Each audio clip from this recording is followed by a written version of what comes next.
pansnya dulu. Silakan.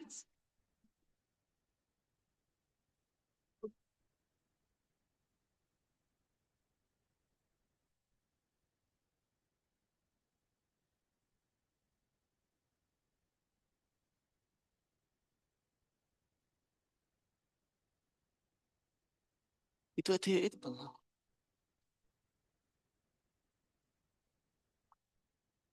I am not a stranger to the dark. Hide away, they say, 'cause we don't want your broken parts. I've learned to be ashamed of all my scars.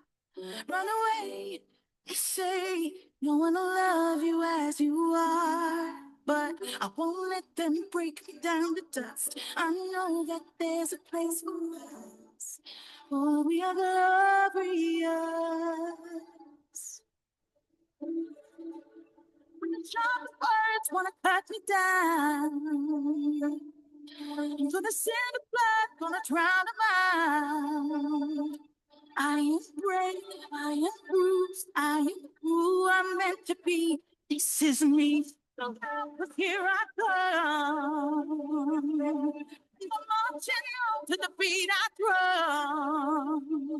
I'm not scared to be seen. I make no apology. This is me.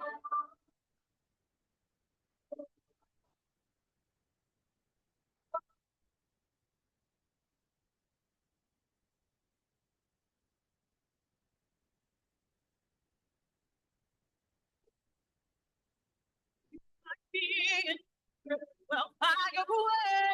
'Cause today won't let the face in. Be a mercy through the barricades and break for the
The sharpest words wanna cut me down. I'm gonna send a blood, gonna drown them out. This is brave, this is proof, this is who I'm meant to be. This is me.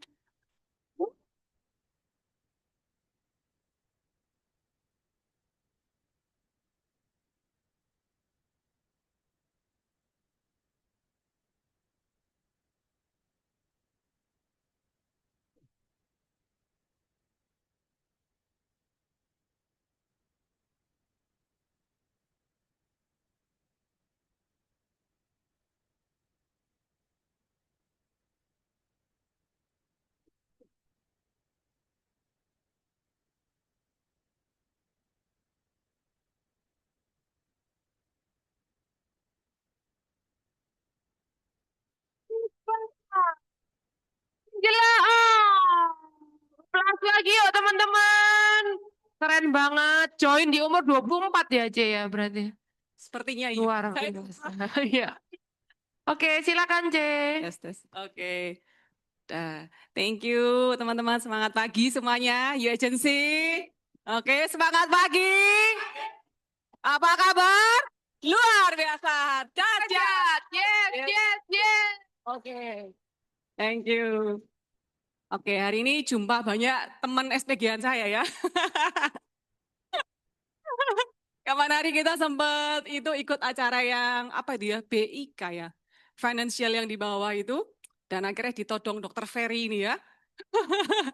Jadi sebelumnya saya mau say sorry bukan karena, ditolak ya, ditolak akhirnya.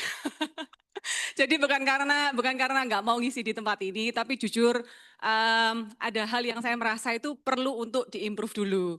Tapi puji Tuhan berkat doanya Dokter Ferry katanya kalau ngisi di UIU Agency pasti nanti closing minimal 250 juta aja. Dia bilang gitu ya. Sudah separuh lebih lah ya puji Tuhan ya, terima kasih doanya. Ya, sebelumnya thank you ya buat undangannya, CRNI juga para leader, thank you. Hari ini saya berdiri di depan teman-teman semua, bukan karena saya lebih hebat, bukan karena saya lebih jago. Di sini nih saya tak bilang tuh malah kandangnya singa ya. Salah kalau ngundang saya sebenarnya ya. Tapi hari ini yang saya mau sharingkan adalah sekedar pengalaman saya selama 13 tahun di Prudential ya. Ya, jadi waktu saya menyiapkan materi hari ini, sebenarnya kan saya udah bilang sama CRNIJ, saya bingung loh mau nyiapin apa materinya. Saya bilang nanti mungkin talk show aja ya. Ternyata sambil berjalannya waktu saya berdoa, Tuhan apa yang mau saya bagikan ke U Agency ini. Dan tiba-tiba kayak dikasih gambaran tentang puzzle. Dan saya diingatkan bahwa hidup itu seperti kayak puzzle ya. Jadi kita itu kayak masang yang kita itu nggak pernah tahu puzzle yang mana yang puzzle itu yang akan menjadi sesuatu yang tepat di dalam hidup kita. Sama seperti kita hari ini ketika kita ada di Prudential, ini pun termasuk bagian dari puzzle of life-nya kita. Di mana kita itu nggak pernah tahu sampai hari ini tiba-tiba seorang Angela bisa menjadi seorang AD di Prudential. Ini pun juga bukan karena cita-cita saya. Dan saya yakin sebagian besar teman-teman di sini, ini pun bukan cita-cita kalian. Tapi kenapa kita ada di sini? Because of the puzzle of life ini. Yang kita itu nggak pernah ngerti jalan Tuhan itu kita mau dibawa kemana. Ya, nah, tadi ada sekilas tentang background saya, nanti akan saya jelaskan lebih lanjut. Tapi di awal, saya cuma kepengen membahas tentang passion versus realita. Nah, pertanyaan pertama, apakah ada orang yang dari lahir, dari kecil, contoh kayak anak saya nih ya, sekarang kan SD kelas 2 ya, atau di sini udah ada banyak punya anak kan ya? Sudah ya? Atau menyamar masih belum punya anak semua? Ya, anak kecil kalau ditanya cita-citanya apa, pernah nggak ada yang bilang mau jadi agen asuransi? Anaknya CR nih. Nah, kecuali kalau mama bapaknya agen asuransi. Tapi pada dasarnya mau tanya anak dari sekecil apapun, ditanya cita-cita mau jadi apa, nggak ada satupun yang akan ngomong mau jadi agen asuransi. Cita-citanya entah jadi dokter, jadi miliarder, jadi pebisnis segala macam. Itu karena orang tua yang cekoin, ya kan? Nah, pertanyaan kedua, yang pertama, nah ini loh. Ini yang menjadi bahan perenungan ketika saya memutuskan di Prudential. Passion. Passion itu bisa dikerjakan kapan saja, anytime. Ketika duitnya ada, benar nggak? Mau dilakukan kapan saja, kita pokoknya asal ada duitnya bisa dilakukan. Tapi realita kehidupan ini kan tetap harus jalan nih. Kalau kita cuma berpikir realita, saya kepingin mengejar impian saya pengen mengejar passion saya, tapi nggak ada duitnya, ya buat apa? Ya. Nah, contoh orang-orang yang bekerja sebagai pebisnis bisnis suci WC, ya, bisnisnya bisnis pemakaman, bisnis tambang laut, yang dimana itu juga mempertaruhkan nyawa. Apakah mereka passion melakukannya? Enggak, saya yakin. Tapi kenapa mereka melakukan itu? Ya karena mereka realistis. Mereka menghadapi realita yang mereka hadapin. Karena kenapa? Bisnis cuci WC kan jarang ya. Siapa yang mau lakukan? Tapi ada duitnya, meskipun tidak gede. Tapi adalah sebuah peluang. Bisnis pemakaman, bisnis tambang bawah laut. Meskipun beresiko mereka lakukan. Kenapa? Karena duitnya banyak. Ya. Dan yang kedua, berapa persen orang yang kita rekrut? Hari ini kalau saya lihat sebagian besar ada leader ya. Dan saya lihat tadi beberapa juga ada banyak agent yang sudah closing. Artinya mungkin sebagian dari kita sudah melakukan proses rekrut. Nah, pertanyaannya, ketika kita rekrut, apakah orang itu akan langsung berkata, yes, aku tak teken sekarang jadi agent? Tidak mungkin. Itu pasti 1000 banding 1. Hanya 1 orang di antara 1000 yang mereka dengan kesadaran diri, ya wes aku tak jadi agent aja. Ya. Nah, di sini teman-teman, di poin ketiga, ini adalah sebuah perenungan yang kita mesti pikirkan. Kenapa hari ini setiap kita itu menjalankan bisnis di Prudential? Hari ini kita sudah ada di akhir tahun ya. sudah ada di akhir tahun. Nah, saya cuma kepingin teman-teman kita di-refresh kembali mengenai mindset terhadap bisnis ini. Karena nggak banyak, nggak sedikit orang yang mereka hari ini tuh menjalankan bisnis prudential dengan banyak kegelisahan di dalam dirinya. Termasuk speaker di depan kalian. Ini juga berproses, karena saya juga masih manusia. Seringkali pas kita ada duit, godaannya banyak. Pengen bisnis ini, pengen bisnis itu, pengen ini segala macam. Ya, tapi kadang-kadang kalau dipikir lagi, mau coba ini, mau coba itu. Lihat aja sekarang misalnya contoh bisnis. Sekarang yang lagi rame bisnis apa ya? Lapangan padel. Ya bener, lapangan padel ya. Baru buka satu, rame, langsung buka di sekitarnya. Di Citraland aja kayaknya ada 4 apa 5. Dan satu tempat lapangan itu sudah ada 12 lapangan. Bayangkan, ya mau bisnis apapun semua itu beresiko. Ya, tapi kenapa kita mau jalankan bisnis prudential hari ini? Nah, itu pertanyaannya. Kenapa bisnis yang notabene dalam tanda kutip, ketika kita mau join, orang sudah bilang, termasuk saya dulu background-nya karyawan. Jadi, dari kecil teman-teman itu saya itu dari kota di desa ya, kota Nganjuk. Ada yang tahu nggak ya? Itu kota minggir dekatnya Madiun ya. Mungkin orang lebih kenal dengan Madiun daripada Nganjuk. Saya lahir di situ. Dan saya anak bungsu dari 5 bersaudara. Tidak ada satupun impian, oh besok saya mau cita-cita jadi miliarder, mau jadi pebisnis, mau kuliah pun saya nggak punya impian. Sampai cece saya yang paling gede itu yang, kan kita 5 bersaudara ya, cece saya yang paling gede itu yang mereka, dia mengambil tanggung jawab buat adik-adiknya. Waktu saya lulus SMA, cece saya telepon, Ling, kamu setelah lulus SMA mau kemana? Terus saya cuma bilang, ya di Nganjuk, sama papa mama. Wong istilahnya saya anak paling kecil kan. Nggak ada duit pun nggak masalah. Yang penting deket sama papa mama. Karena apapun bisa enak gitu ya. Jadi saya bilang itu, cece saya marah-marah. Kamu ini anak cewek. Mau hidup di desa, cari pasangan hidupnya gimana? Masa depanmu ya apa? Dia bilang gitu. Akhirnya terus singkat cerita, dia yang memutuskan saya untuk saya kuliah masuk di jurusan accounting. Nah, ketika saya kuliah itu pun nggak berjalan mulus. Kalau teman-teman pernah baca bukunya Mary Riana, dia itu dikirim ke Singapura, tapi dapat duitnya itu $10 setiap minggu. Pernah baca bukunya nggak ya? Nah, kalau saya hitungannya $10, anggap aja $1 10.000 ya. Berarti kalau 10 berarti 100.000 ya. Uang 100.000 itu buat saya bertahan hidup selama 1 bulan di Surabaya. Selama kuliah. Bayangkan, dengan uang segitu hidup di kota besar. Akhirnya yang saya lakukan ketika saya kuliah, saya jualan baju. Jualan kaos-kaos yang cuma untung 2.000, 3.000. Saya titip ke kos-kosan, terus saya jualan pulsa yang untungnya cuma 100-200 rupiah. Semua tak jalanin. Buat apa? Buat tambah uang jajan.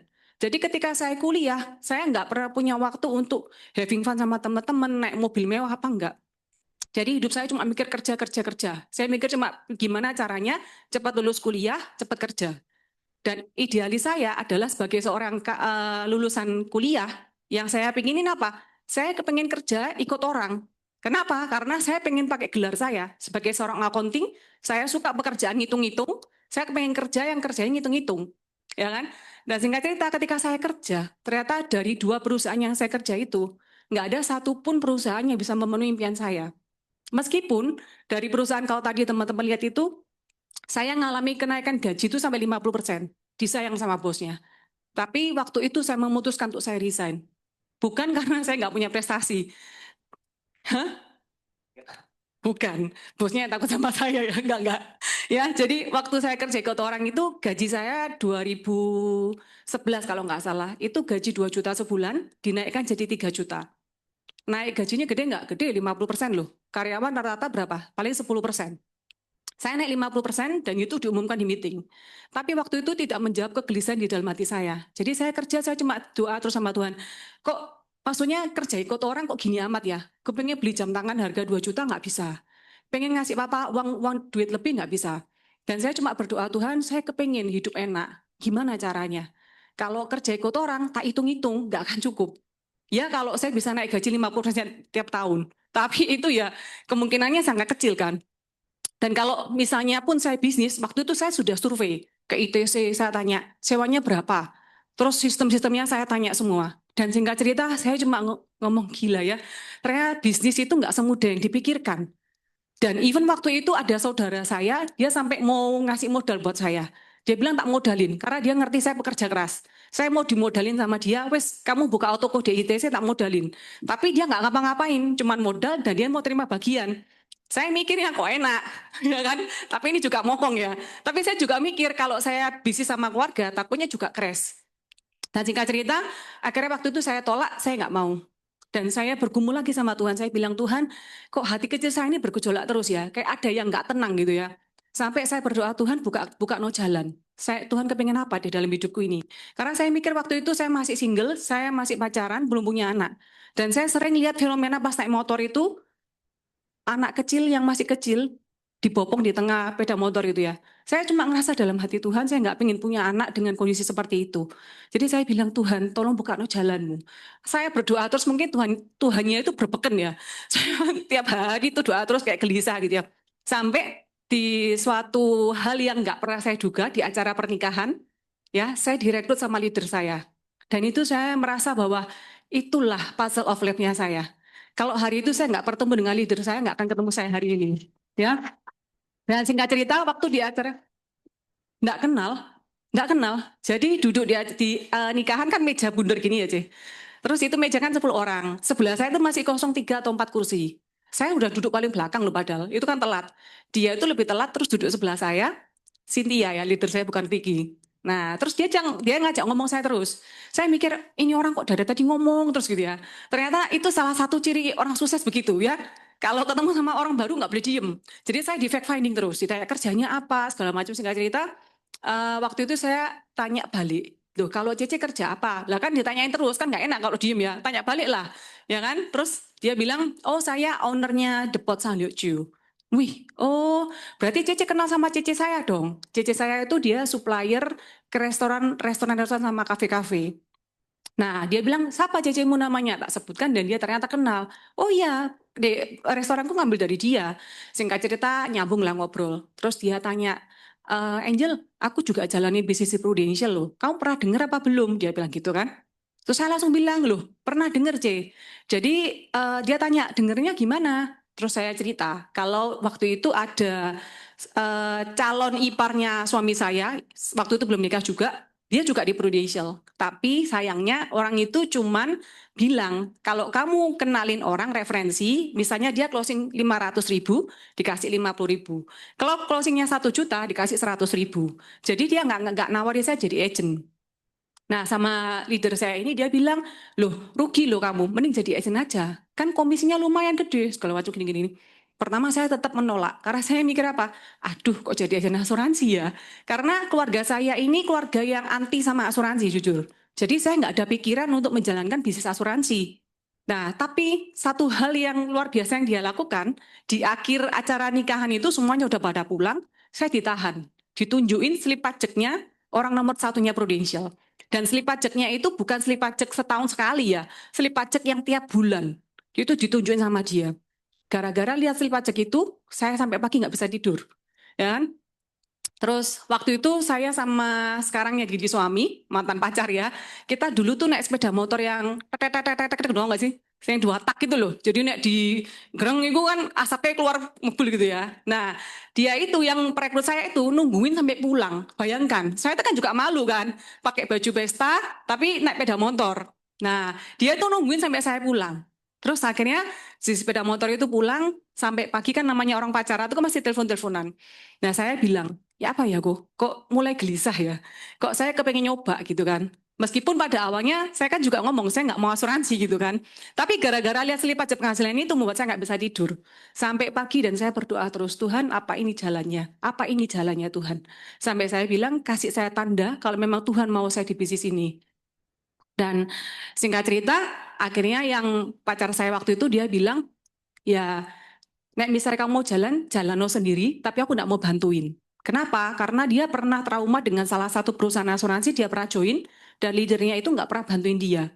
Jadi income-nya sampai minus, dia jalan sendiri. Dan singkat cerita, waktu itu akhirnya saya join. Join karena apa?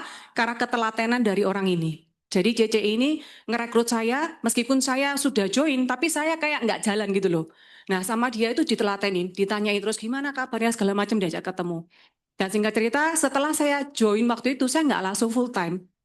Nah, di waktu-waktu itu ada waktu di mana saya mengalami banyak kayak kegelisahan di dalam diri ya. Dan akhirnya saya berani memutuskan saya resign. Ya, dengan berbagai hal tadi itu. Ya, itu adalah sekilas dari Tapi mau nanya, perjalanan saya. penasaran nih. Tadi itu slip potongan pajak itu punya siapa maksudnya? Yang Bukan sekarang dia kan? bukan. Nah, tapi kok percaya? Ada prudentialnya aja. Oh, Nah, kan jadi ada prudential lah. nggak perlu nunjukin punya dia sendiri ya? Iya. Itu mungkin ya kejebaknya di situ ya. Tapi Jadi aku ya. nggak ngelihat slipnya dia, tapi slipnya Denny Utama waktu itu. Oh, iya, Nah, iya. slipnya itu pokoknya setiap bulan itu 1 miliaran. Dan itu membuat saya tuh nggak bisa tidur. Karena waktu itu kan papa saya punya hutang juga cukup gede. Dan saya sebagai anak bungsu, saya cuma mikir saya harus lunasi hutangnya papa. Dan itu kayak sudah jadi panggilan hidup gitu loh, J. Saya merasa saya harus bantu orang tua saya. Jadi saya mikir waktu itu mau kerja apa? Kerja karyawan juga hidupnya kayak gini-gini. Mau kerja, mau buka bisnis, modalnya juga gede. Belum resikonya. Jadi itu, ya. Ketelatenan leadernya itu gimana kok bisa sampai CC itu jadi jalan? Di WA-in terus. Jadi, Di WA sorry, itu? dulu belum ada WA, dulu BBM. Nah, waktu itu saya masih jualan baju, online shop. Di BBM kan sering posting ya. Dia itu juga beli punya saya. Dibeli, sekali belinya 1 juta. 1,5 juta. Dan itu belum tentu dia pakai loh. Terus, ini kok bagus Angel, ya wis aku mau ini ya. Aku mau ini, cek gampang ya. Terus saya juga mikir, wih orangnya banyak duit ya gitu ya. Nah, dari situ. Jadi saya ngelihat terus waktu sebenarnya sebelum saya join itu, saya sama si pacar itu, dia sudah bilang nanti ketemuan enggak apa-apa. Jadi setelah dari acara pernikahan itu, dia ngajak ketemuan lagi. Ya tujuannya follow up kan sebenarnya. Tapi waktu itu si pacar saya udah bilang, ketemu enggak usah tanda tangan, ketemu aja ngobrol. Nah akhirnya tapi waktu ketemu itu nggak tahu gimana caranya, saya merasa nyaman sama orang ini. Dia telaten, jelasinnya bagus, terus apa ya, orangnya itu dalam tanda kutip waktu dia jelasin itu nggak ada satupun yang menunjukkan motivasi dia cuma pengen duit. Tapi ada ketulusan di dalamnya yang saya lihat. Jadi saya ngerasa itu akhirnya saya ya sudahlah, nothing tulus coba. Akhirnya pas pulang itu si pacar saya marah-marah. Loh tadi kan ketemu katanya cuma mau ngobrol, kok tiba-tiba tanda tangan gitu kan. Nah itu. Oh, terus selain maksudnya kan tadi dibeli, terus berarti dia enggak pernah ada ngomongin apa-apa, cuman say hello, kabar sama beli aja. Karena kan sudah jadi agent itu posisinya. Oh, tapi untuk maksudnya ngajak jalan CC itu berarti CC jalan dengan sendirinya ya, cuman karena ketelatenan itu aja. Iya, dia cuma ngajakin training ke kantor kayak gitu. Datang ke kantor Tapi Angel datang gitu. juga. Saya datang itu setelah saya resign tepatnya. Jadi pas saya resign itu, saya datang ke kantor itu dulu nggak pakai rapi kayak gini ya, kan nggak ada duit, ya kan? Jadi pakai kaos datang ke kantor. Pas saya datang ke kantor itu, saya jujur itu cerita yang paling saya ingat sepanjang hidup saya. Karena datang ke kantor pertama kali itu saya nggak berani telepon orang. Jadi anggap ini misalnya telepon ya, tanganku tuh gemeter kayak gini terus. Jadi saya nggak berani telepon orang. Dan waktu itu pas di kantor itu si orang yang saya kenal si Cynthia, si Eric, si Ricky itu nggak ada semua.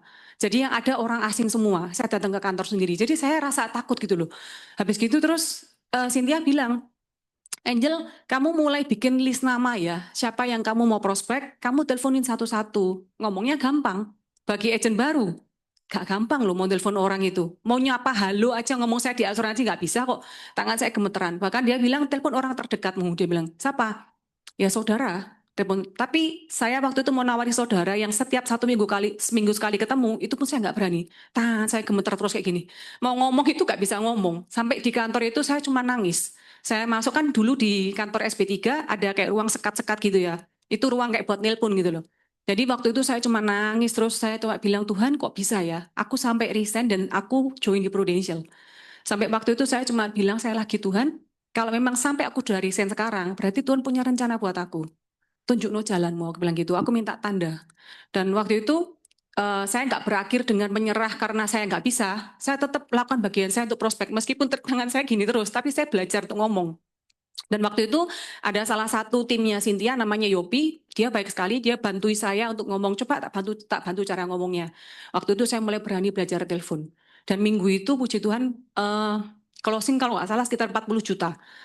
Ya, itu mujizat lah ya. Dan minggu demi minggu itu saya lihat penyertaan Tuhan itu luar biasa. Sampai saya datengin tadi yang saya bilang, saudara yang tadi saya mau telepon aja nggak berani. Saya tuh gini ya, jadi saya tuh tipe orangnya nekat. Karena saya sudah nggak punya pegangan ya. Jadi waktu saya resign itu saya cuma pegang gaji terakhir 3 juta kan. Saya nggak punya tabungan. Nah 1 juta saya pasti bantu buat papa saya buat bayar cicilan mobil. Jadi saya cuma punya duit 2 juta. Dan waktu itu saya bilang sama leader saya, C, ini kan aku udah resign. Aku kepengen paling nggak ngembalikan duitku dulu 3 juta. Supaya aku punya pegangan. Jadi dari uang 2 juta itu aku bertahan hidup selama 1 bulan. Dan wujudan minggu itu closing-closing terus. Dan ketika waktu kepepet itu, namanya orang udah kepepet, nggak ada opsi kan. Akhirnya saya nemuin saudara saya yang tadi yang saya nggak berani telepon itu, saya cuma mikir ya apa caranya ya. Jadi putar otak terus ya, mikir. Terus saya ingat dia kalau kerja itu pasti pulang ke rumah itu sekitar jam 7, jam 8 malam. Saya sengaja naik sepeda motor ke tempatnya dia, ke rumahnya. Saya duduk di ruang tamu, terus mobilnya bunyi kan, tin-tin, pulang kan. Waduh, dia datang orangnya, berubedek saya. Ya kan, dulu zamannya Pak Ali. Sampai dia pulang, dia nyapa. Loh, Ling, kok tumben kamu malam-malam ke sini? Dia bilang gitu. Oh iya, Ci, nungguin mama. Padahal mama saya tuh nggak ke situ. Tapi saya bilang, saya mau nungguin mama gitu. Tapi kan dia nggak tanya detailnya nungguin mama buat apa gitu kan, atau tunggu di mana. Saya cuma bilang nunggu mama. Akhirnya dia bilang, ya sudah kamu duduk aja tunggu mamamu. Sampai dia masuk masuk kamar mandi itu kurang lebih dia mandi 1 jam. Itu Mek tak liatin tok gini. Dan aku nggak berani ngomong sama sekali. Sampai terus aku tuh kayak bergumul di dalam hati. Saya bilang, aku ini udah jauh-jauh ke sini, mau ngapain? Tujuanku ini kan mau prospek dia kan. Akhirnya terus dia dari kamar mandi, dia balik ke kamar tidurnya di depan. Sampai aku akhirnya masuk ke kamar mandi tempat dia tadi masuk, aku bilang di depan kaca, Tuhan, aku ke sini mau prospek orang ini, kasih aku keberanian, aku bilang gitu. Dan aku berdoa dalam nama Yesus. Akhirnya sudah, aku masuk ke kamarnya, megang buku, tangan gemeteran terus kan. Terus dia lihat aku kan, terus dia tanya, apa Oling? Langsung lah ngomong, Ling di Prudential. Nah, oh ya, kenapa? Ini loh ada tabungan buat anak-anak. Udah punya belum? Tak bilang gitu. Terus langsung, dia ini kan tipe orang koleris, bukunya diambil. Apa yang kamu mau tawarin? Dia bilang gitu. Ini loh tak jelasin. Baru jelasin yang sisi Pak Ali, inget ya, yang sebelah kiri rekening bank, belum sempat jelasin yang kanan, bukunya udah diambil. Ya wes coba hitung no, dia bilang gitu. Terus akhirnya tak tanya, mau dihitungin berapa buat anaknya? Ya bikin kayak gini lah notio Bikin notio, anaknya 2. Terus, oh gitu ya ya wes boleh minta datanya nama tanggal lahirnya, dikasih langsung. Itu closing belum? Belum. Tapi sudah paling enggak 50% kan? Saya udah dapat datanya. Saya pulang naik sepeda motor kayak orang gila, teriak-teriak di jalan Kenjeran. Tuh saya bilang, Tuhan, thank you ya. Dan singkat cerita, minggu itu closing 4 juta. 2 juta dan 2 juta. Saya cuma mikir, gila ya, ternyata prospek segampang ini. Ternyata ketakutan itu cuma ada di pikiran. Enggak sesuatu yang sebenarnya terjadi gitu kan. Pikiran kita yang kadang melebih-lebihkan ketakutan itu sendiri. Dan setelah itu closing, saya ingat dia punya cece lagi yang lebih kaya lagi. Punya pabrik, ya kan? Terus karena dia sudah closing, saya telepon lagi.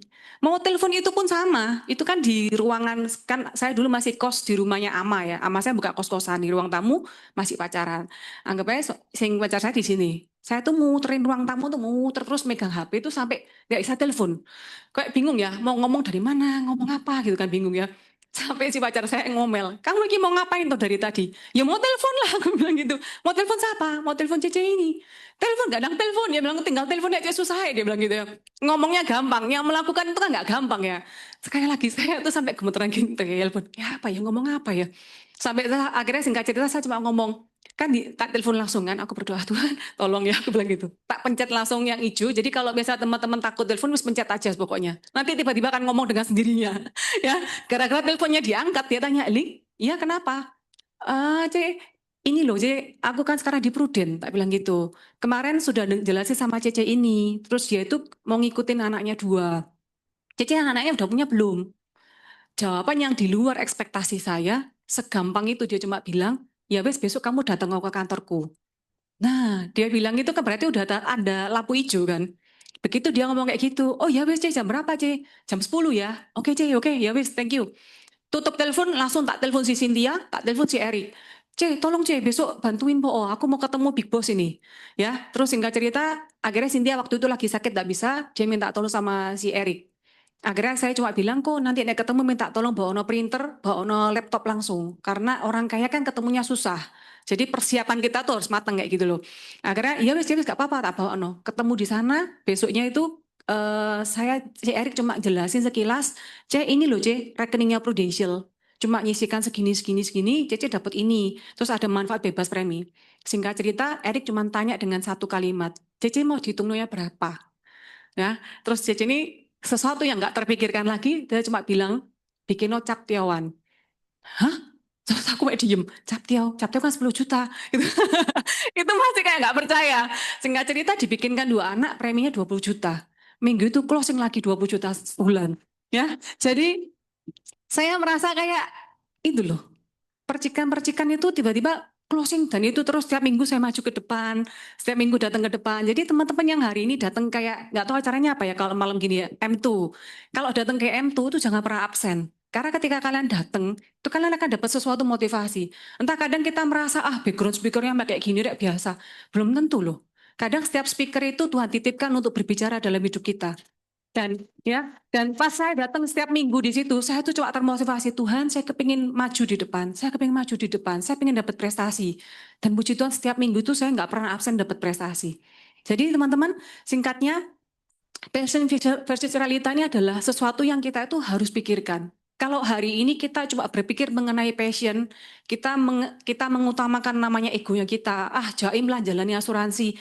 Sama teman-teman, saya juga manusia. Saya juga kadang diuji dengan namanya jaim, padahal duit nggak ada ya. Tapi jaimnya tinggi. Mau ngomong sama orang, aduh nanti dipikir aku kayak orang ngemis gitu kan. Kayak orang minta-minta, padahal posisi kita bukan seperti itu kan.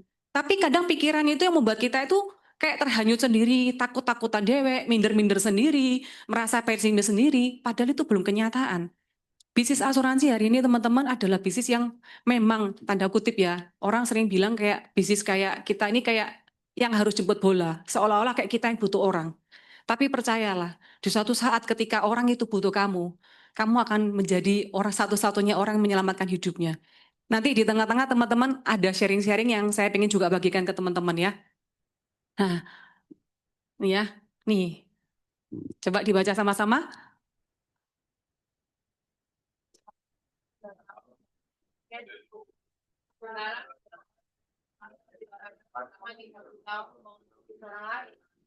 Ya, masuk akal ya. Nah, ini tuh kalimat yang selalu saya pegang. Saya tuh juga heran, termasuk saya sendiri. 3 tahun menjalankan bisnis prudential itu bukan waktu yang singkat ya, juga bukan waktu yang lama. Tapi banyak orang yang mereka tuh jatuh bangun. Banyak mereka yang sudah ngalami ngerasa enaknya closing, dapat komisi, tiba-tiba nggak lama dia hilang. Ya, banyak yang tiba-tiba hipertensi, hilang pergi tanpa permisi, ya toh, diare, diam-diam resign, tiba-tiba nggak ada apa-apa keluar dari grup, tiba-tiba nggak ada apa-apa, di chat nggak pernah bales, ya kan?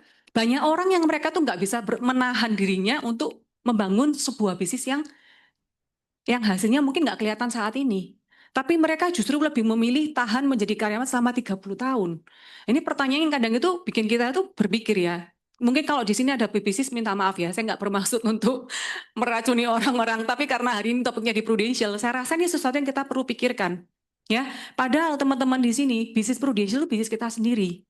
Kenapa banyak orang yang mereka itu pas jalani bisnis ini, mereka justru memilih untuk mencari pekerjaan yang 8 to 5, kerja 8 jam yang gajinya masih UMR. Sedangkan di Prudential memang kita struggle teman-teman untuk menjemput bola segala macam. Tapi hasilnya jauh loh, berlipat-lipat. Ya, banyak orang yang mereka tuh nggak tahan menjalankan bisnis ini. Ini kebalik terus ya. Nah ini ya. Rencana kita ya, namanya orang bisnis teman-teman, ya kita harus samakan persepsi dulu. Bahwa Prudential ini bukanlah kerja antara bos dengan karyawan, atasan dengan bawahan, nggak ada. Tapi di Prudential ini adalah bisnis. Ketika kita menjalankan sebuah bisnis, nggak ada yang namanya kita punya rencana itu mulus kayak jalan tol tiba-tiba nyampe tujuan. Kita punya rencana, tapi realitasnya kayak gini. Banyak jeglongan, ya toh, banyak halangan, banyak rintangan. Sama kayak kita hari ini ketika kita jalani bisnis di Prudential, ya, kita punya impian, aku pengen punya penghasilan cepet tiap sebulan. Kenyataannya pas kita jalanin penolakan demi penolakan, kita ngerasa nih, aduh kok susah ya ternyata jalani asuransi nggak seperti yang pas di BOP. Pas di BOP kok enak ya, agent ke AAB income segini, AAB ke AB 3 tahun income-nya udah segini. Ternyata pas jalani kok nggak segampang itu, ya. Tapi teman-teman kita harus bertahan. Karena bisnis ini itu bukan cuma siapa yang cepat sampai, tapi siapa yang mereka bisa bertahan. bertahan dan mereka survive, ya. Nah, ini pernah lihat gambar ini? Ya, sering ya pasti ya. Nah, ini teman-teman. Orang kita mau dalam kondisi apapun, itu kita pasti dirasani orang. Ya, kamu nggak usah jalani prudential, mau jalani bisnis apapun di luar sana juga akan dirasani orang. Tinggal kita itu kuat-kuatan tutup telinga, tutup mata aja, jalan terus aja. Ya, nih, ya. Jadi kita tinggal kuat-kuatan aja, jalan terus. 2020 teman-teman, itu saya tuh hampir berapa tahun sekali ya. Saya tuh sempat hampir kayak menyerah di dalam hidup ya. Kayak saya merasa Tuhan kok susah ya. Padahal harus ngalamin kan. Dari, sorry dalam tanda kutip kayak kere gak punya apa-apa. Dari naik sepeda motor sampai punya mobil, mobil di-upgrade, sampai punya rumah di-upgrade. Itu pun masih ngalami goncangan hidup. Kadang ketemu prospek pas ditolak juga ada ngerasa kayak pengen nyerah. Tapi saya tuh selalu bilang sama Tuhan di tengah-tengah, saya paling ingat waktu kalau nggak salah 2019. 2019 itu kalau nggak salah keluar produk PCB ya. 19 apa 20 ya. Keluar produk PCB. Saya ingat waktu itu pas pokoknya sebelum masa-masanya COVID lah. Nah, setiap kali datang ke kantor pas M2 kayak gini, selalu lihat kayak teman-teman itu naik panggung dipanggil ya. Dipanggil, mereka ini spot ini. Terus saya cuma minta Tuhan, kok saya ini nggak ada prestasi ya? Ya ada prestasi, cuman nggak yang seperti apa. Waktu itu saya sempat merenung dan saya biasanya kalau suka nongkrong itu di kamar mandi, di WC. Duduk gitu sambil dia mikir ya. Terus saya cuma bilang, Tuhan buka no jalan. Supaya tahun ini saya juga bisa melejit lagi. Dan teman-teman di tahun 2020 itu bisnis semua pada terpuruk ya. Nah, di tahun 2020 itu benar-benar saya melihat hal yang nggak pernah saya bisa bayangkan, saya bisa capai. Dulu waktu saya zaman agent, si Eric itu pernah ngomong, jadi si leader saya dia ngomong, di Prudential itu ada kayak karpet merahnya. Jadi kalau Star Club, Double Star Club, PCC, PC. Dia waktu itu ada bilang kayak gini, kalau PC di Prudential itu dipilih dari top 20 kalau nggak salah. Betul ya. Top 20 dari semua PCC hanya dipilih top 20 seluruh Indonesia. Kalimat itu ketika zaman agent saya dengar dan saya amini, suatu hari saya pasti sampai namanya PC. Dan 2020 teman-teman waktu itu sesuatu yang nggak pernah terpikir ya. Tiba-tiba itu closingan gede-gede terjadi. Saya yang berpikir waktu itu, wah, waduh ini bisnis tiarap ini ya. Wong kita biasanya ketemu orang 2020 nggak bisa kemana-mana. Semua kita ngalamin kondisi itu. Tapi 2020 itu saya justru mencapai pencapaian pertama saya PC. Ya, jadi saya nggak pernah kepikir bisa Star Club tiap tahun aja, puji Tuhan ya. Pernah mencapai double Star Club. Tapi tahun itu double, mencapai PCC dan mencapai PC. Yaitu semua karena kemurahan Tuhan. Tapi saya yakin teman-teman, semua yang kita ada di tempat ini hari ini, kita itu ada namanya musim kehidupan. Ada kalanya kita tuh kalau teman-teman tahu di Alkitab tuh ada cerita tentang itu ya, Yusuf ya. Si Yusuf ini Pak Pendeta ya. Waduh. Ya, si Yusuf itu ketika dikasih mimpi sama Tuhan, ya dia dibilang apa? Padi ya akan merunduk ya. Dia bilang 7 tahun kekeringan, 7 tahun kelimpahan. Ya, lengkap ya ceritanya ya. Nanti boleh diceritakan. Nah, tapi ketika Yusuf dikasih mimpi, apakah dia meragukan Tuhan? Dia tanya, Tuhan mosok sih aku jadi pemimpin buat keluargaku, apa mungkin aku jadi pemimpin? Dia enggak. Dia mengamini dengan apa yang Tuhan kasih tahu dan dia nggak menyerah di tengah jalan. Coba kalau hari itu dia menyerah, nggak akan ada seorang Yusuf yang menjadi Perdana Menteri untuk menghidupi keluarga-keluarganya. Sama kayak kita hari ini, ketika kita dikasih mimpi sama Tuhan, di dalam bisnis ini mungkin, oh kita punya sesuatu, oh nanti kamu bisa jadi orang hebat, kamu segala macam. Ketika kita jalani bisnis ini, di tengah jalan kita ngalami banyak proses pasti. Sama kayak Yusuf. Tapi kita mungkin nggak separah Yusuf ya. Yusuf sampai dibuang, dimasukkan ke penjara, diuji dengan tante Potifar, ya kan? Banyak siksaan yang dia harus hadapi, nggak seperti kita mungkin ya. Nah, tapi hari itu dia bisa membuktikan bahwa dia menang. Sama kayak kita hari ini, pas kita di dalam proses tadi ini, teman-teman, ingat kita tujuan kita itu apa? Jangan sampai ketika kita dalam proses di tengah jalan pas kejeglong dan kita ngomong ya wis lah, aku taat dari asuransi, mungkin ini bukan jalanku, ya kan? Terus kita keluar dan kita ya sudah kayak drama Korea, ya. Teman-teman ingat tujuan kita, karena di bisnis ini teman-teman kita itu menjalankan sebuah bisnis yang nih, bisnis yang nggak cuma bicara tentang material, tapi juga spiritual.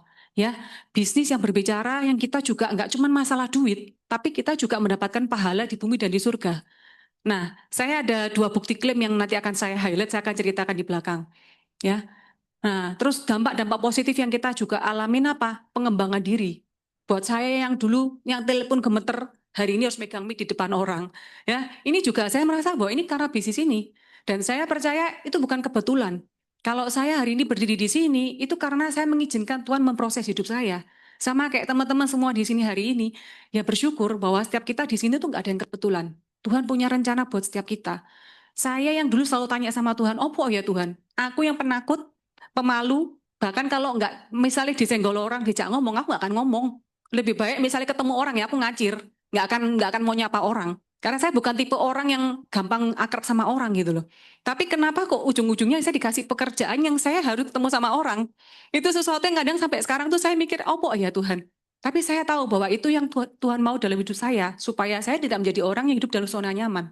Ya, dan ini ya di bisnis prudensial kita bisa menemukan semua ini teman-teman. Ya, faktor ekspansi, duplikasi waktu, fleksibilitas cara waktu, bisnis yang nggak ada resikonya.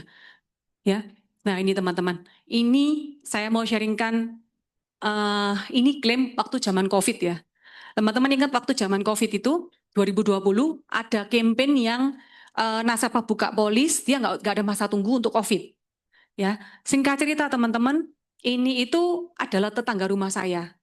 Jadi saya itu waktu pas coblosan saya lupa. Pokoknya pas zaman COVID, sebelum COVID, itu saya lihat bapak ini tuh turun dari mobil sedan. Ya, dia turun dari mobil sedan, terus saya lihat, wih orang kaya ini, ya kan? Lumayan kalau di prospek gitu kan, singkat cerita, saya kayak merasa kepingin prospek orang ini. Terus saya berdoa sama Tuhan, Tuhan pertemukan saya dengan orang ini suatu hari nanti. Singkat cerita, pas saya lagi makan di Jiwok, tiba-tiba bapak ini tuh duduk sendirian. Nah, kalau teman-teman jadi agent disamperin enggak nih? Coba, ketemu orang yang kalian pengen prospek, tiba-tiba dia duduk sendirian di depannya kalian. Kira-kira kalau jadi kalian, di prospek apa enggak? Prospek, yakin?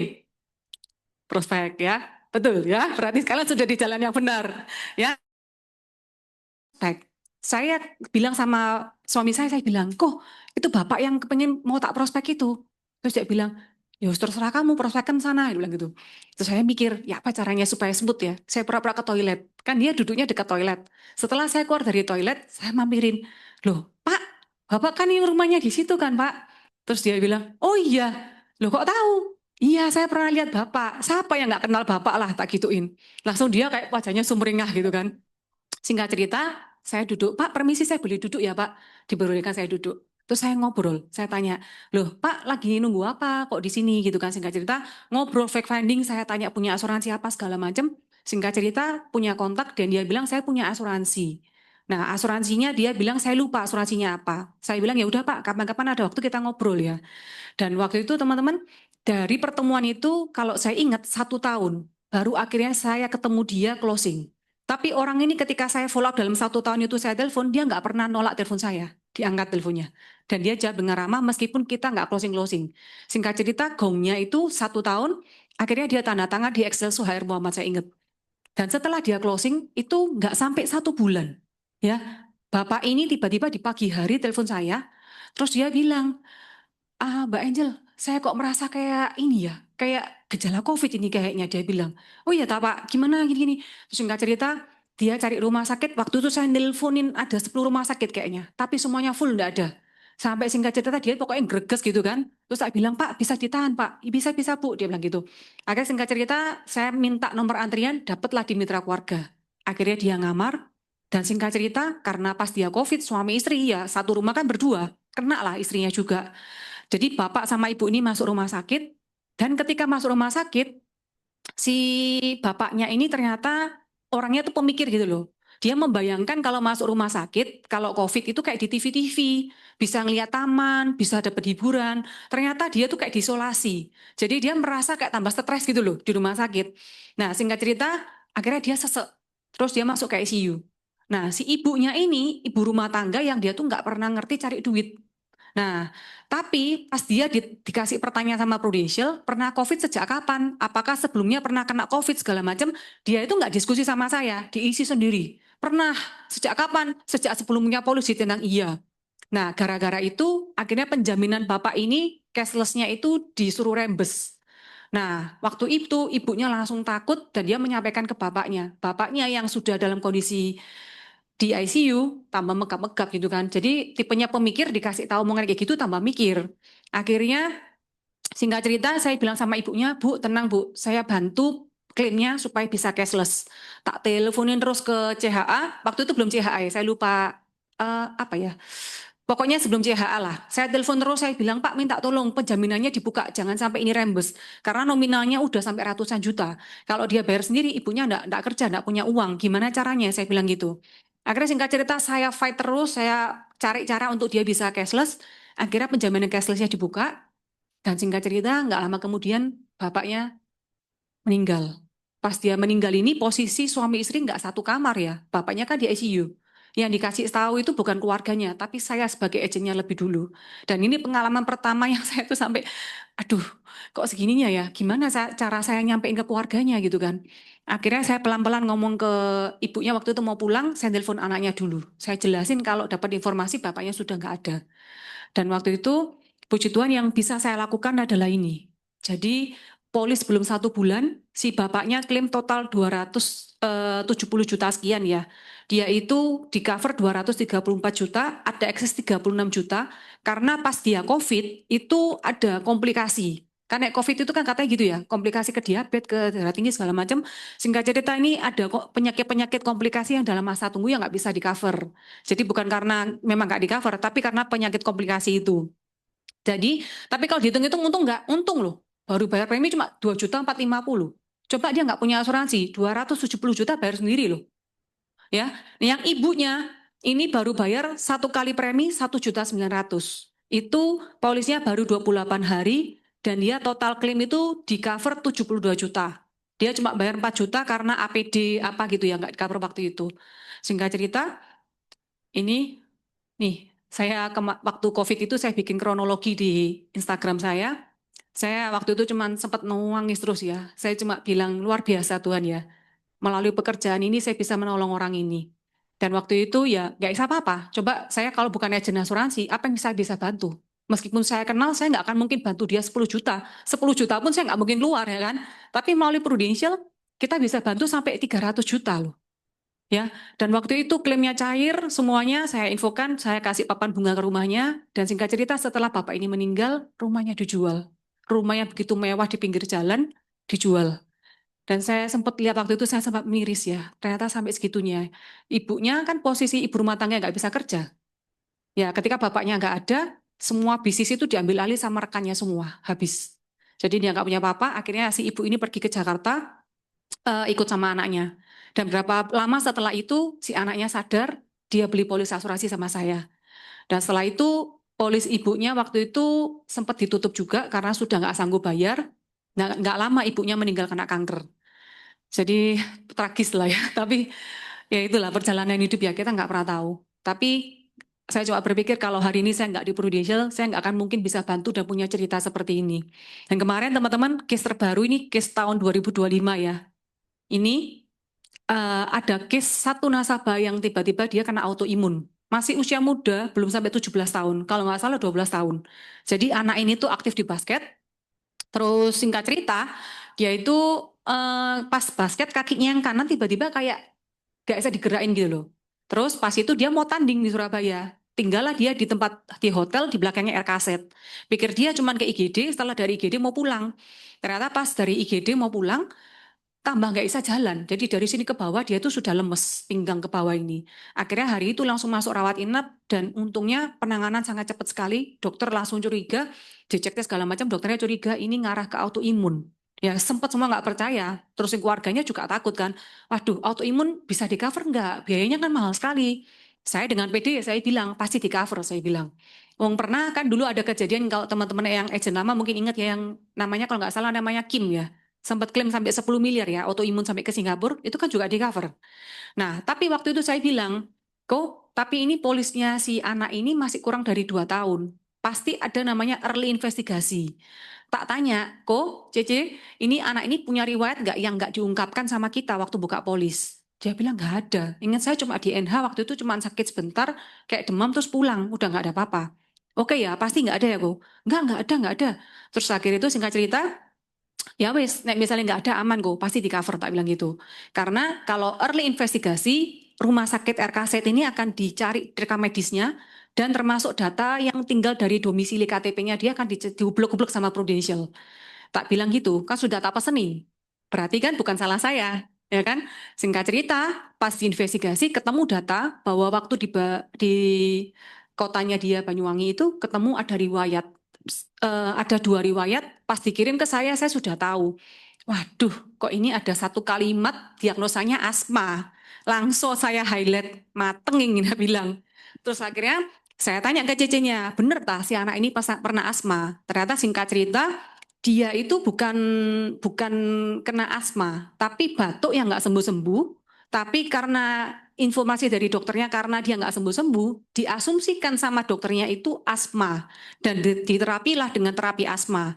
Karena katanya mamanya ngomong waktu tidur kok ada suara kayak mengik gitu loh. Padahal itu kan nggak dilakukan spirometri, cuma di stetoskop gitu loh. Nah waktu itu saya sempat sampai nelpon ke dokternya juga, saya telepon dan dokternya di daerah itu benar-benar waduh parah ya.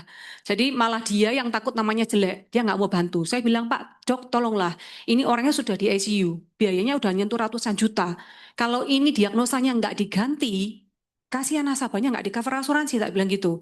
Singkat cerita dokternya tetap bersikuku nggak mau karena egonya dia. Ya sudah, nggak punya opsi.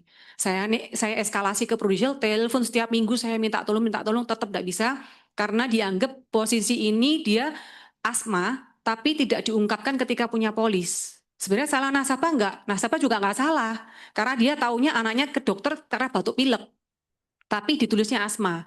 Kita fight segala macam cara, tetap enggak bisa, tetap akhirnya keluar keputusan pengecualian polis, pengecualian asma sama pernafasan bagian bawah. Terus singkat cerita ya sudah, pas itu akhirnya dia tanda tangan, saya pesan sama senior PSF, saya bilang Pak tolong, ini nasabahnya kan karena nggak punya opsi dia tanda tangan.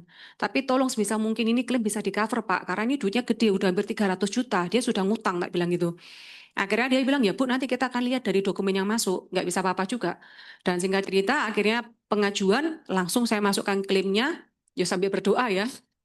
Nah, puji Tuhan teman-teman, nggak lama dari klaim itu diajukan, nggak sampai seminggu, itu klaimnya total itu 280 juta sekian, hampir 290 saya lupa ini ya.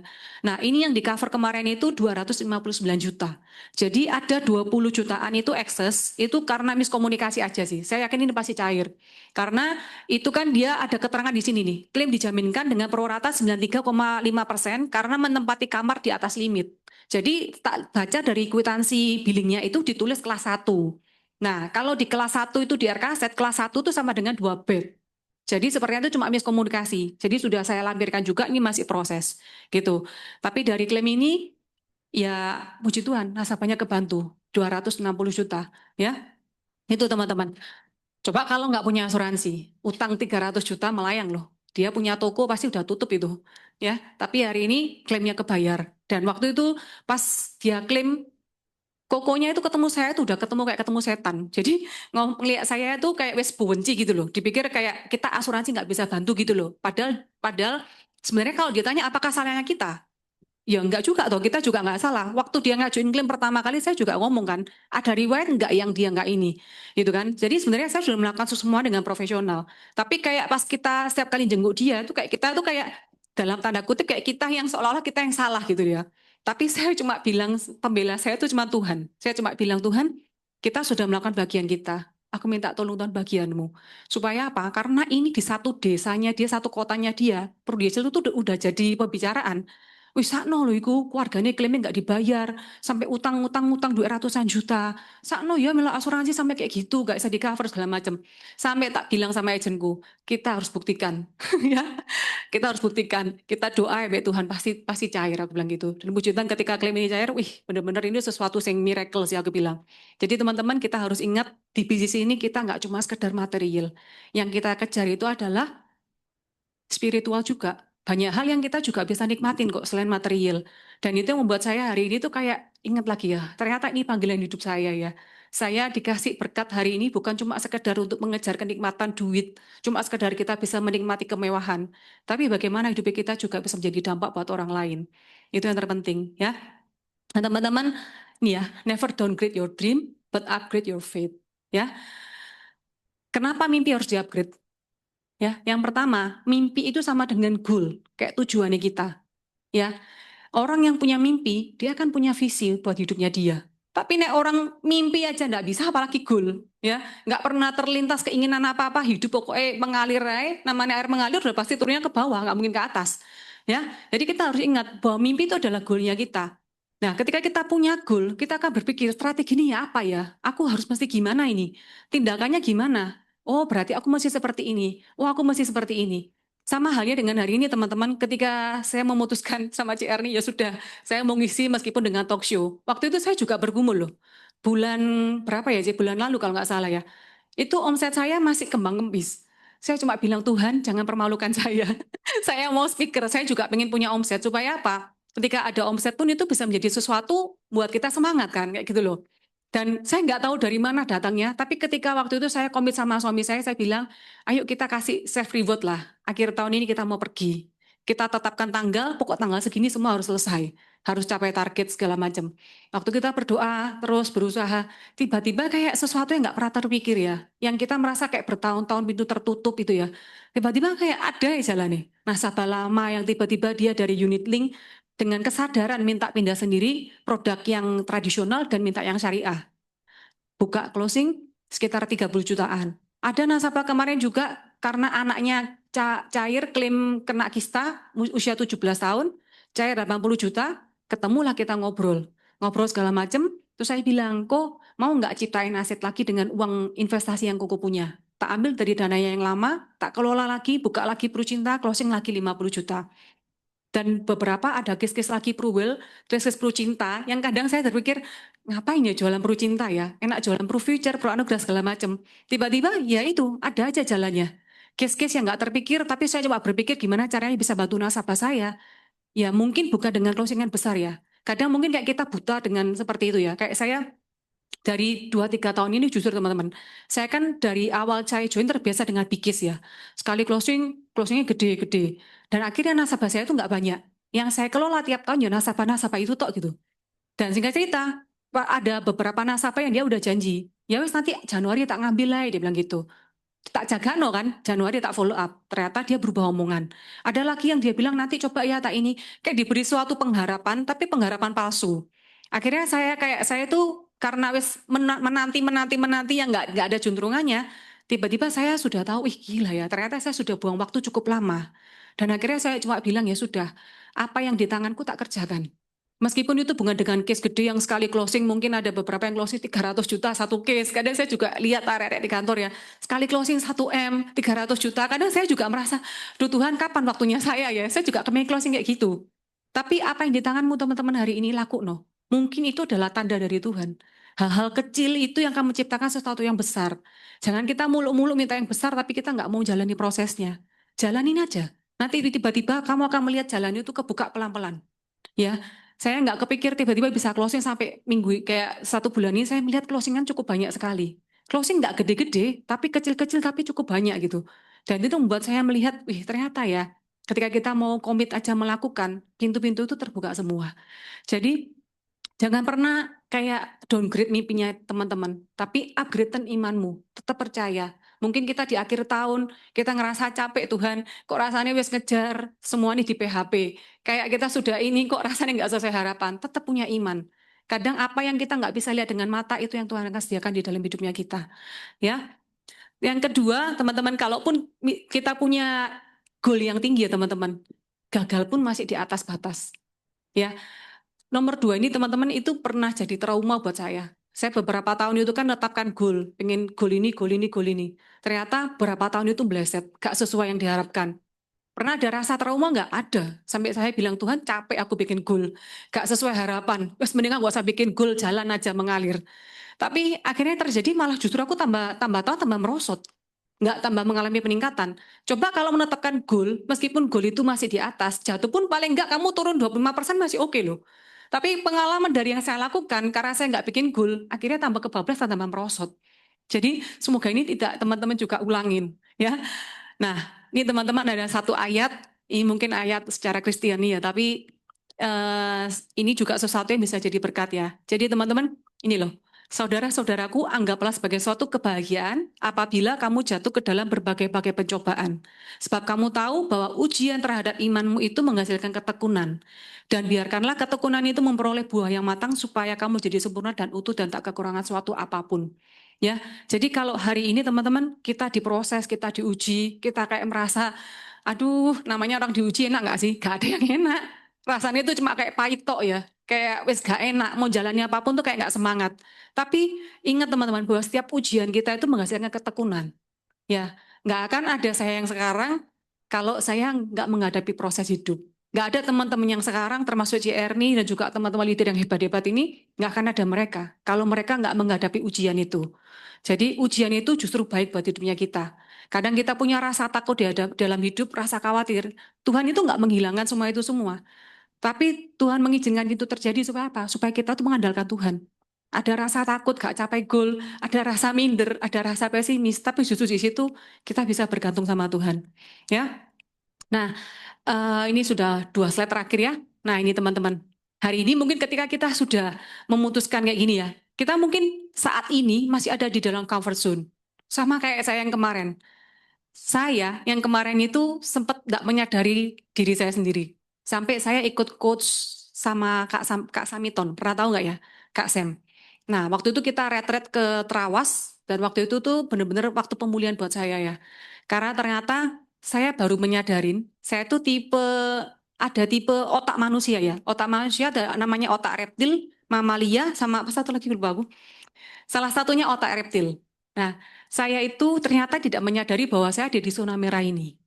Kenapa? Karena saya ternyata punya akar dari waktu kecil itu, kan keluarga itu kan keluarga kaya raya semua. Nah, tapi papa saya waktu itu dalam kondisi bangkrut. Nah, singkat cerita, pas papa saya bangkrut, setiap kali kumpul kalau Imlek, itu kan mesti ngumpul keluarga besar ya. Saya melihat perlakuan yang tidak semestinya. Waktu itu saya masih SD. Saya lihat papa mama saya ketika kita misalnya telat 10 menit, itu sudah kayak dicaci. Alah keluarganya ini mesti ya telatan gitu ya. Padahal ada keluarganya papa saya yang datang itu lebih telat 30 menit. Saya lihat itu dan mereka di welcome langsung diajak makan. Pandangan itu saya simpen seumur hidup saya. Dan sampai waktu itu saya cuma bilang, suatu hari aku harus jadi orang sukses. Aku harus jadi orang sugih. Supaya aku bisa ngangkat derajat keluargaku. Itu sesuatu yang baik nggak sebenarnya? Ya ada motivasi yang baik, tapi juga ada trauma yang ternyata aku tuh nggak nyadarin. Dan waktu itu ternyata akhirnya kebawa sampai aku besar, aku punya suatu impian, aku harus jadi orang sukses. Ya, puji Tuhan, hari ini meskipun masih dalam berproses, tapi sudah menikmati sebagian. Dan waktu itu ternyata akar itu tuh saya bawa sampai waktu saya mencari pasangan hidup. Saya itu selalu merasa trauma dengan orang kaya. Saya nggak mau pacaran sama orang kaya. Sekalipun keluarga saya bilang, loh kamu lah lumayan sih, kenapa kamu nggak mau orang soge, dijodohno. Sampai waktu itu saya pacaran dengan mantan pacar saya sekarang jadi suami, itu kita sudah hampir tunangan, keluarga besar tuh tetap nggak setuju, termasuk ama saya yang sudah meninggal waktu itu, dia pun nggak setuju sampai akhir hidupnya. Dia cuma melihat, kenapa kok kamu ini mukamu oke kok nggak mau kawin sama orang sogeh gitu loh, mau dijodoh-jodoh no.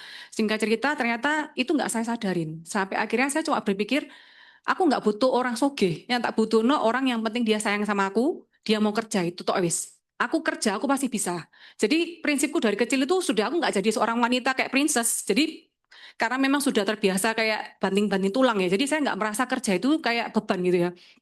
Sampai akhirnya saya nikah sama suami saya ini, ya puji Tuhan, kita bisa membuktikan dari kita nggak punya apa-apa sampai kita sukses. Tapi ternyata akar pahit itu sampai saya bawa di bisnis prudential ini. Saya mengalami fase itu apa? Ketika waktu sudah melewati satu dekade, sudah 10 tahun.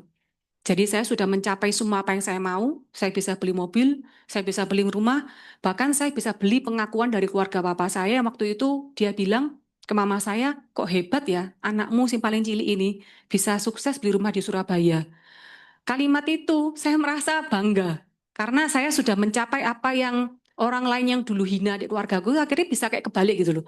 Dan ternyata itu menjadi kayak apa ya, kayak bumerang buat aku juga. Dan itu membuat aku akhirnya berhenti. Aku sudah mencapai semuanya, yang mau tak kejar apa lagi gitu loh. Jadi kayak visiku tuh nggak bergerak lagi karena aku sudah mencapai semua yang tak mau. Akhirnya saya bersyukur waktu itu di retretnya Kak Sam itu saya dipulihkan. Ternyata saya baru sadar. Ternyata sebagian besar kita di Prudential itu dipimpin oleh otak reptil. Otak reptil itu apa? Kita dirangsang namanya reptil itu ya. Contoh lah kadal. Dia kelihatan makanan, kejar toh nek kalau dia lapar. Coba contoh buaya. Buaya kalau lagi kenyang dia mau ngejar umpan nggak? Diem aja, nggak akan ngapa-ngapain. Karena dia udah kenyang. Tapi coba kalau dia lapar, dia akan gewesit nyari terus. Nah, sebagian besar kita pun termasuk di Prudential, banyak digerakkan oleh otak reptil. Kita berpikir, oh goalnya aku pengen bukti no. Aku mau jadi sukses, pengen punya mobil. Aku pengen punya rumah. Aku pengen mencapai Star Club.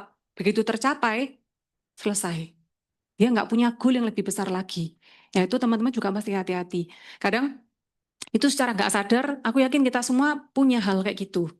Karena itu teman-teman kita harus punya visi yang nggak cuma sebatas, oh 2 tahun, 3 tahun selesai. Tapi visi sepanjang hidupnya kita. Hari ini kalau kita mungkin sudah bertahun di Prudential, kita sudah mencapai apa yang kita punya. Coba tanya lagi sama Tuhan, kepengen apa lagi Tuhan yang tak lakukan dalam hidup ini. Supaya ketika kita menjalankan pekerjaan ini, bukan cuma sekedar kayak, ya ini tok, tapi ada sesuatu yang lebih. Kalau kita sudah mencapai semua yang kita mau, balance-nya hidup itu apa sih Tuhan? Dampaknya. Ya, dan comfort zone ini kita harus hati-hati.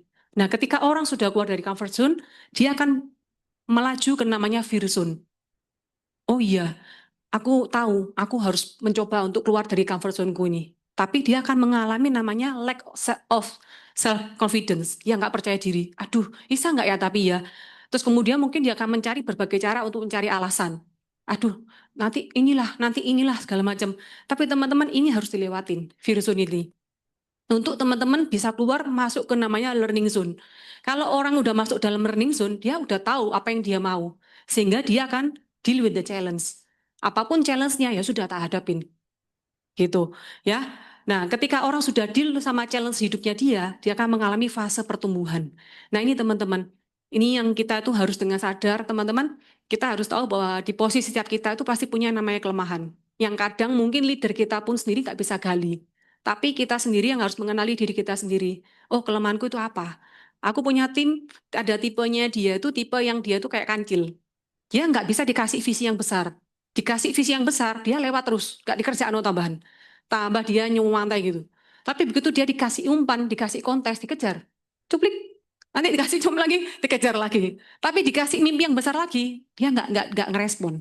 Gitu. Jadi kadang-kadang setiap orang itu punya masing-masing tipenya dia gitu. Jadi harus cari tahu. Ya. Nah ini ya, ini sekilas aja. Ini ya, ini dari apa yang sudah kita capai melalui bisnis ini. Ya ini, dah ya. Nah terakhir, iya pecah ya. Ya ini tak bacain aja lah ya. Jadi ini pencapaian apa yang kami dapatkan dari Prudential itu ya kayak pernikahan. Yang dulu kita nggak punya duit pacaran sampai 5 tahun nggak ngerti mau nikah apa nggak punya duit. Tapi puji Tuhan melalui Prudential kita bisa menikah. Bahkan bukan cuma menikah di meja yang 1 juta, tapi kita menikah di ballroom. Bukan karena kita, tapi karena Tuhan kasih berkatnya melalui Prudential. Ya, dan akhirnya ya, thank you. Terus kayak kemarin itu, waktu kemarin kita zaman COVID, masa-masa bisnis semua tiarap, kita waktu itu beli rumah kedua kita di Citraland. Itu juga berkat Tuhan, sampai kita mobil pun kita upgrade dan mencapai pencapaian di hidup, liburan ke luar negeri, semua yang kita dapatkan hari ini, puji Tuhan kita dapetin dari Prudential. Jadi, yang teman-teman lihat kalau saya hari ini di sini, bukan siapa saya, tapi karena Tuhan yang memberkati hidup saya. Dan saya yakin teman-teman juga, yuk sama-sama kita bangun kesuksesan kita bareng-bareng. Ya. Nah ini terakhir, 5 tips itu teman-teman, untuk kita mencapai finish strong di akhir tahun, ya teman-teman, tahu apa yang kalian mau. Ya, nggak usah muluk-muluk. Nggak usah fokus dengan mimpinya orang lain atau goalnya orang lain. Fokus aja sama goal yang kalian pengen capai itu apa. Nggak selalu hal yang besar, tapi hal yang sesuatu yang kalian bisa membangkitkan breakthrough-nya kalian sendiri itu apa. Kalian yang harus cari tahu. Yang kedua, kalau kalian sudah tahu yang kalian mau apa, beranilah untuk ambil keputusan. Ya, beranilah untuk melangkah. Meskipun kadang untuk keluar dari zona nyaman itu nggak gampang. Tapi semua kalau kita udah dobrak pintunya, pintu itu akan jebol. Jadi harus mulai dengan langkah pertama, kemudian kalau sudah lakukan dengan fokus dan konsisten, tiap hari lakuin aja. Meskipun belum hasil, gak apa-apa lakuin terus. Yang penting habitnya kebentuk. Yang keempat, berani tinggalkan zona nyaman and do your best. Yang terakhir, jangan kebanyakan mikir. Ya, surrender all to God. Oke, teman-teman, thank you. Sekian dari saya.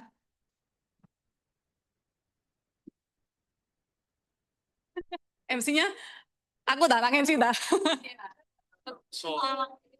Loh, diktatunya. Terpukau sama ceritanya C. Angela, makanya sampai nggak Iya, aku masih berdiri. ternganga aku ya. Luar Masih. biasa ya perjuangannya. Aplaus lagi yuk teman-teman buat C. Angela. Gak usah lihat sini, jangan lihat sini. Lihat yang lain dulu. Oh Cindy. Sini mau tanya. Hah? Ya yuk silakan Cindy. Siap-siap C10 biasanya C. Aku ada dua kok, C. Dikit. C, ini kan lihat prestasi, wow ya. Konsisten rasanya ya, tiap tahun rasanya. C, aku mau tanya. Pasti kan ada beberapa hal yang, kalau sekarang C, kalau misalnya selling, C biasanya jelasinnya lebih kemana? Maksudnya lebih ke arah rekrut apa selling? Terus yang kedua, bisa jelasin nggak sih, C? Cara C itu kayak agent itu supaya bisa jalan. Nah, itu. Thank you, C. Oke, thank you. Tempat lagi ya. Gak boleh duduk. Kalau jualan, biasanya itu saya lebih banyak jualan PCB. Nah, PCB itu beberapa tahun lalu, kemarin pun sebenarnya sebelum ada closingan-closingan ini, saya itu masih kekeh jualan produk-produk yang kayak PCB, Pro Anugrah, segala macam. Dan sempat waktu itu saya mikir-mikir, kenapa nggak closing-closing? Ya itu, karena saya fokusnya dengan premi gede. Nah, premi gede kalau sudah satu orang ditungguin nggak closing ya nggak dapat-dapat kan, kayak gitu loh. Akhirnya saya putar haluan, jadi saya ngelihat dari semua nasabah-nasabah ini kira-kira siapa ya. Sempat waktu itu kan mikir sudah tak prospekin semua. Dan saya nggak kepikir untuk jualan Prucinta. Tapi ternyata Prucinta itu membantu sekali loh. Jadi Prucinta teman-teman kalau tahu di bulan-bulan ini kan ada ekstra hibah 30% ya. Biasanya kan cuma 10. Tahu nggak berapa minimal apinya? 10 juta. 10 juta itu boleh dibayar tahunan, bulanan boleh juga kan. Tapi waktu itu saya tahunya cuma preminya harus tahunan. Nah, singkat cerita kemarin itu jadi beberapa bulan ini banyak jualan Prucinta sama Pruwil. Nah, nasabah-nasabah yang saya tawarin itu biasanya saya sudah arahin ke Pro Anugrah karena saya mikir kan produknya paling oke. Ya, sudah dibayar, setelah itu tahun ke-25 duitnya balik, setelah balik polisnya masih aktif kan. Tapi ternyata itu bendal. Ada orang yang ternyata dia nggak mau produk itu tapi dia nggak ngomong. Nah, akhirnya kemarin itu saya iseng. Dia kan waktu itu saya follow up lagi, terus saya tanya lagi, Pak, gimana asuransi kesehatannya segala macam. Singkat cerita, dia ngambil, terus dia tanya gini, menurut Cece, kalau dulu kan saya ngambil unit link kan ada investasinya. Nah, kalau yang sekarang ini kan asuransi tradisional yang nggak ada investasinya. Nah, kira-kira ada seperti apa ya, masukannya? Nah, waktu itu saya ingat, saya nawari dia Pro Anugrah mental. Oh, saya mikir mungkin preminya terlalu gede, nggak sesuai. Akhirnya saya bilang, Pak, di Prudential kita punya produk pasti. Jadi kalau saya jual Prucinta itu saya bukan jual manfaatnya dulu, tapi ke nilai baliknya dulu. Jadi saya bilang, Pak, kalau di Prucinta itu Bapak cukup sisihkan premi itu selama 10 tahun, tapi saya bilang di sini bukan bayar premi ya Pak, Bapak cuma nitip aja. Karena setelah 10 tahun, Bapak di cover selama 20 tahun. Nah, di tahun ke-20, Bapaknya sehat walafiat, premi yang Bapak setor, contoh misalnya aja ya, 10 juta per tahun. Kalau kali 10 kan 100 juta. Tahun ke-20 itu 100 jutanya Bapak dikembalikan. Nah, tapi sama Prudential biasanya kan dikasih bonus itu cuma 10%. Nah, kalau ini bonus atau bahasa syariahnya hibah itu dikasih 30%. Jadi Bapak keluarnya 100 juta ditambah 30 juta. Nah, itu lumayan loh Pak. Kalau Bapak ikut unit link itu kan kemarin kan ada nilai tunai, tapi kan nggak dijamin. Dan itu bisa menjadi biaya seumur hidup. Kalau produk ini Bapak sudah pasti selama 20 tahun, duitnya juga digaranti. Terus setelah itu dia mulai, saya lihat ada ketertarikan, baru saya switch, saya bilang, nah selain itu Pak, Bapak untungnya di sini ada proteksinya, asuransi jiwa. Jadi kalau dengan usianya Bapak itu bisa dapat 1 M. Nah, tapi kalau maaf ya Pak, kalau terjadi tutup usia 1 M, kalau tutup usianya karena kecelakaan ditambah 200%, keluarnya 3 M. Kalau meninggal karena kecelakaan di bulan Ramadan sejak tanggal 1 yang tentang pemerintah, itu dapat lagi 300%. Nah, jadi keluarnya 400% sampai 4 M loh Pak. Daripada Bapak duitnya itu ditaruh di bank, maaf ya kalau mau ada terjadi resiko, dia nggak keluar apa-apa. Mendingan ikut Prucinta kan Pak, nggak rugi. Bapak sekarang usia 35, 20 tahun lagi usia 55 di masa pensiun, Bapak terima duit 130 juta. Tapi kalau terjadi apa-apa selama 20 tahun ini, keluarga Bapak ada garansi yang pasti 1 M itu.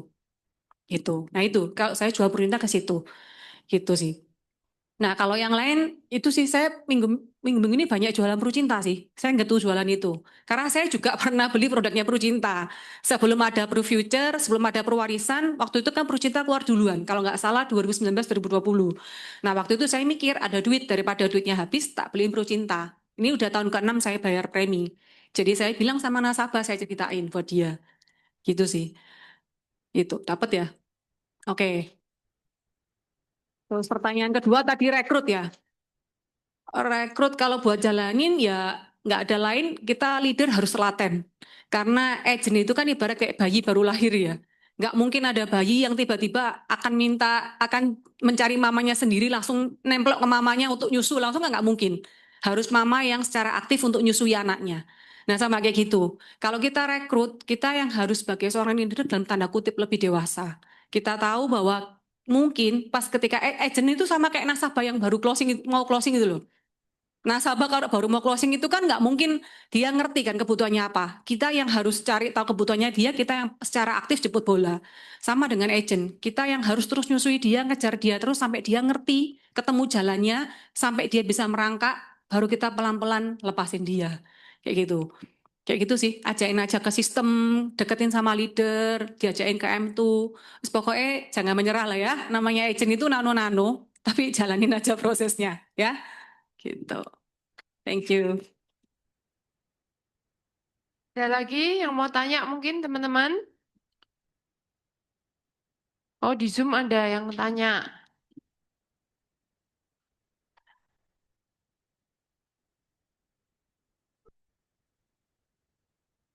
Ketok kami. Segitu nang ketok Bing. Iya ketok tapi ini tentang baca refleks reptil otaknya loh. Aku ya bingung tuh bacanya apa ya. Ada bukunya sudah baca macam-macam jenis. Iya, cuman ngomong komennya. Setelah Cece berhasil, jadi ada Jimmy juga ternyata sudah baca bukunya macam-macam jenis otak gitu. Terus dia tanya, setelah Cece berhasil mencapai puncak atau target terbesar yang selama ini Cece kejar, bagaimana Cece mendefinisikan ulang tujuan hidup dan identitas diri Cece sekarang? Apakah pencapaian itu membawa rasa kekosongan baru dalam kurung void atau justru memberikan kejelasan absolut tentang arti sejati keberhasilan? Apa langkah Cece selanjutnya? Wah Jimmy, lain kali datang langsung ya. Nah, iku Rizal iku. Oh Rizal ya? Iku ngawur. Suko aja. Yesus. Mungkin Canda, leadernya bisa ini mengartikan pertanyaannya. Bapak aku ya gak ngerti aku. Rizal lain kali datang ke M2-nya langsung ya, langsung tanya sama speakernya. Bawahnya BUU, apa ya itu maksudnya? Ayo, open mic dulu aja yuk. Sini, sini. Bagaimana mendefinisikan ulang tujuan hidup dan identitas sekarang setelah mencapai puncak atau target terbesar. Ya, habis itu. Intinya itu sih. Tadi kan sama juga udah tak baca kalau itu Vera. Lah iya ya, itu intinya. Kamu baca soalnya kayak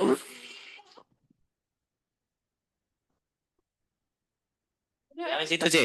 Apa langkah selanjutnya? Maksudnya intinya mungkin setelah ikut kelasnya tadi itu tentang comfort zone apa?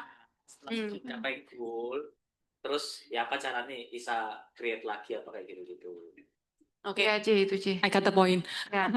Jadi intinya gini, kalau dulu mungkin sebelum saya ngikutin coaching itu kan, oh sini salah. Ya. Ya sebelum saya ngikutin coaching itu kan dulu saya lebih kayak ngejar goal itu hanya sekedar kayak sesuatu yang saya mau kejar.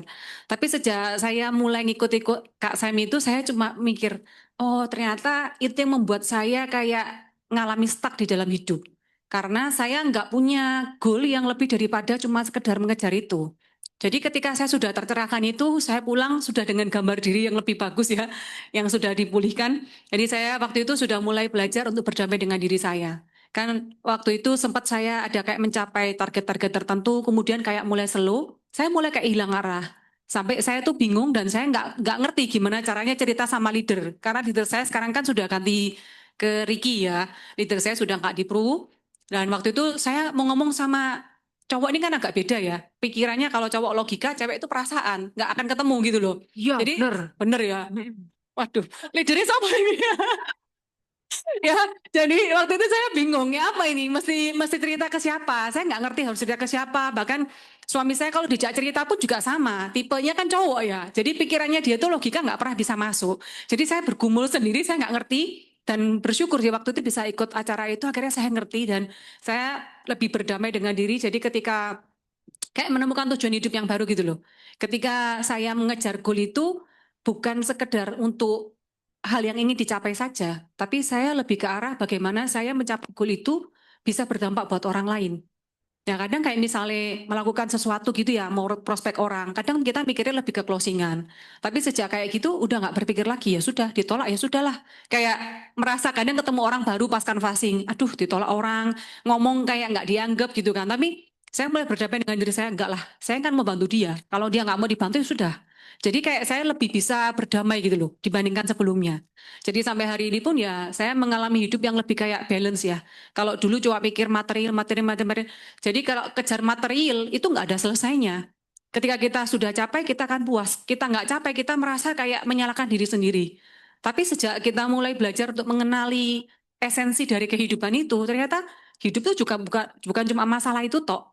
Tapi bagaimana kita hidup itu, yang Tuhan mau itu apa sih di dalam hidupnya kita? Apa sih yang Tuhan mau titipkan melalui kesuksesanmu? Apakah cuma sekedar kamu menjadi kaya raya, menikmati hidup, anakmu enak segala macam? Ataukah kamu hidupmu bisa lebih berimpact buat orang lain? Kayak gitu sih. Semoga bisa ditangkap ya maksudnya. Ya, Rizal, jangan sampai kamu nggak nangkep ya. Udah jelas banget loh itu. Jadi sekali-sekali butuh ini ya, kayak refresh, mulai apa tekan tombol refresh gitu ya gitu. Reset. Iya. Ya, reset. Betul. Oke. Oke, thank you C. Angela. Sebagai apresiasinya ada sedikit ini penghargaan. Nanti kalau kurang jelas Kelihatannya memang kayak pemalu-pemalu, tapi waktu pameran kemarin nggak ada, nggak kelihatan kayak malu-malu belas.